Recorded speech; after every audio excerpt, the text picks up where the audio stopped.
Si Emily Schwartz ay ipinanganak sa Plymouth, maliit na bayan sa New Hampshire noong July 25, 1999. Ang kanyang ama ay si Randy at ang kanyang ina naman ay si Adrian. Nag-aral ito sa Concord High School sa New Hampshire. Ngunit naghihiwalay ang kanyang mga magulang. Si Emily ay nakatira sa kanyang ina kasama ang kanyang stepfather na si David. Nagtapos siya sa kursong nursing assistant at nakakuha din ng license taong 2019. Maalaga at matulungin si Emily, kaya nga pinili ang maging nursing assistant ay dahil sa gusto nitong tumulong mag-alaga sa taong may sakit. Ambisyon din ni Emily maging isang cosmetologist dahil sa gusto niyang maging confident ng ibang tao sa kanilang sarili sa pamamagitan ng pagpapaganda.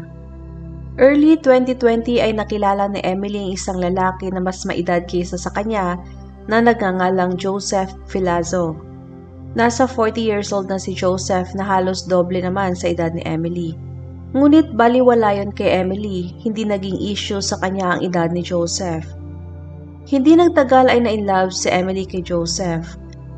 Isang licensed tattoo artist si Joseph at nagpakasal ang dalawa noong October 12, 2020, kaparehong taon kung kailan sila nagkakilala. Naging maayos ang takbo ng kanilang relasyon. Ngunit hindi ganon kasaya ang pamilya ni Emily sa napangasawa nito dahil may nakita silang kakaiba sa pag-uugali ni Joseph. May mga pagkakataon na nakikita nilang may mga pasa at kalmot ito sa kanyang katawan. Ngunit hindi yon binibigyang pansin ni Emily. Binabaliwala niya mga sinasabi ng kanyang pamilya at mga kaibigan. October 2021, first year wedding anniversary ng mag-asawang Emily at Joseph. Kinonvert nila ang Chevrolet Express Bus bilang isang mobile camper van. Naging tahanan yon ng mag-asawa at sa papalapit nilang anniversary ay napagdesisyonan nilang dalawa na i-celebrate sa kabukiran ng Vermont dahil sa gusto nilang ng tahimik at katahimikan. Umalis sila ng New Hampshire noong October 15, 2021 patungo sa kanlurang bahagi ng Vermont. Nag-rent sila ng isang Airbnb sa Bolton, isang maliit na bayan sa kanlurang paanan ng Green Mountains. Ang nirentahang Airbnb ay napakalapit lamang sa Bolton Valley Resort. Ngunit sa mga sumunod na umaga, ang kanilang plano ay nauwi sa hindi maganda at trahedya. Ayon kay Joseph ay nagtalo sila ni Emily. Isang malalang pagtatalo na umabot sa puntong pinahintunan ni Emily kay Joseph ang camper van. Bumaba ito ng van at naglakad mag-isa. Ayon pa kay Joseph ay hinayaan niya si Emily at dumiretso ito sa isang convenience store sa Bolton para bumili ng makakain. Ngunit nung bumalik ito sa kung saan niya iniwan at bumaba si Emily ay hindi na niya ito makita. Hindi na rin ito active sa kanyang mga social media at hindi na rin ito nagre-reply sa mga tawag at messages mula sa pamilya at mga kaibigan. Hinanap siya ni Joseph ngunit hindi siya nakita. At hindi na rin daw ito sumasagot sa kanyang messages at tawag. Lumipas ang ilang araw at October 18, 2021 ay bumalik si Joseph sa New Hampshire. Bumalik ito ng mag-isa at nalaman niyo ng mga magulang ni Emily na bumalik si Joseph na hindi kasama si Emily. Sinabi ni Joseph sa ina at stepfather ni Emily na nagtalo sila nung araw na nawala ito. Hindi makapaniwala ang kanyang pamilya sa biglang pagkawala ni Emily.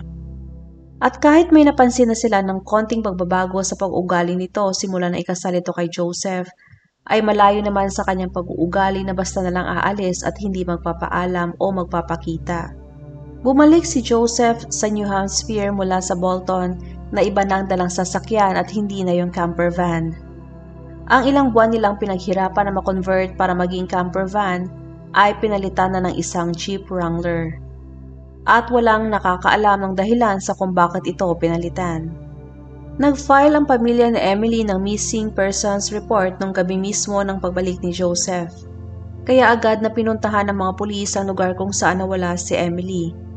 Hinanap nila ito at dahil sa walang media coverage, ay konti lang tumulong para maghanap. Police are trying to track down a missing New Hampshire woman who was last seen in Bolton. Troopers say 22-year-old Emily Ferlazzo had been staying at an Airbnb with her husband. They say on Saturday she got out of a car she was riding in and started walking along Route 2. Investigators say she was last seen after an argument with her husband. Troopers say when her husband went to a store close by to pick her up, she was nowhere to be found. Hindi nakita ng mga pulis si Emily, kaya mas lalong tumaas ang tensyon at takot sa pamilya nito. Kinaumagahan ay inanunsyo ng mga pulis na hinahanap nila si Joseph. Dahil sa hindi nila ito mahanap at makontak ng isang araw, at ang rason sa kung bakit nila kinakailangan makausap si Joseph ay dahil sa nakatanggap ang mga pulis ng tawag mula sa isang lalaki na nagpakilalang kaibigan ni Joseph. Agad itong tumawag sa 911 matapos nitong palabasin si Joseph sa kanyang sasakyan, matapos nitong pinagtapat na pinatay niya ang kanyang sariling asawa. Sinabi niya rin sa kanyang kaibigan kung nasaan ang location ng camper van at kung nasaan si Emily. Kasunod noon ay nakita ng mga pulis ang camper van sa Broke Lane sa St. Albert's Town. Walang legal na search warrant ang mga pulis kaya hindi nila pwedeng buksan ang van. At si Joseph naman ay hindi nila maaresto dahil sa walang ebidensya para arestuhin ito. Kinausap ng isang pulis si Joseph nung makontak niya ito na magkita sila sa isang local barracks at sumang-ayon naman si Joseph. At doon niya ay kinuwento ang buong nangyari. Doon niya ay siniwalat na hindi nawawala ang kanyang asawa at tama ang sinabi ng kanyang kaibigan. Ayon kay Joseph ay pinatay niya si Emily umaga na October 16. Matapos ang pag-aming yon ni Joseph ay agad namang nakakuha ng search warrant para sa Chevrolet Express van.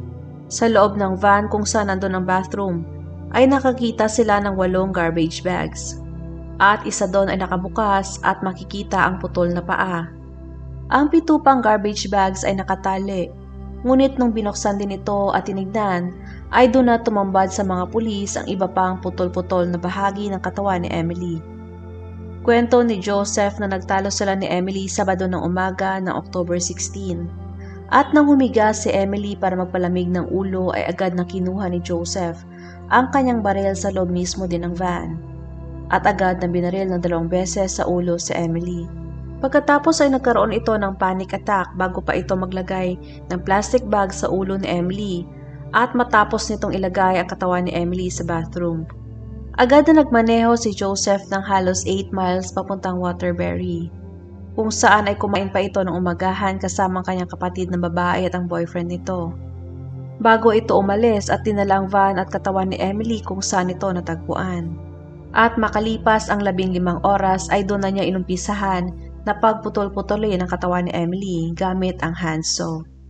Saka inilagay sa garbage bag at ipinasok sa bathroom ng van. Pagkatapos noon ay bumalik si Joseph sa New Hampshire para ibalita sa pamilya ni Emily ang pagkawala nito. Nakita ng mga pulis ang handsaw at ang baril sa loob ng van. Tonight, a woman reported missing has been found dead and her husband tells state police that he did it. Well, Brian, Alice, Joseph Ferlazzo was recognized at a Maple Fields convenience store earlier today by a state police detective, and that detective bringing him here to the St. Albans barracks just minutes away from that store, where he eventually confessed to killing his 22-year-old wife, Emily.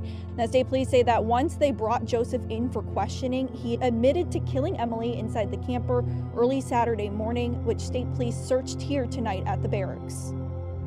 The information he provided was that he had killed his wife, Emily. He said that he had done so in the town of Bolton in the early Saturday morning hours. Well, her body will be brought to the Chief Medical Examiner's office in Burlington for an autopsy tomorrow to determine the cause and manner of death and to confirm her identity. And Joseph Ferlazzo is still here in St. Albans, and police say that he is expected to be charged with first-degree murder by the end of the night, and his arraignment will be tomorrow in Burlington. Joseph. Hinuli at agad na ikinulong si Joseph sa Northwest State Correctional Facility. At dahil sa may COVID pa ng mga panahong yon, ay virtual ang pag-arraign at pag-charge sa kanya ng kasong first-degree murder. Ngunit nag-plead ito ng not guilty. Kinulong si Joseph at hindi pinayagang makapagpiyansa.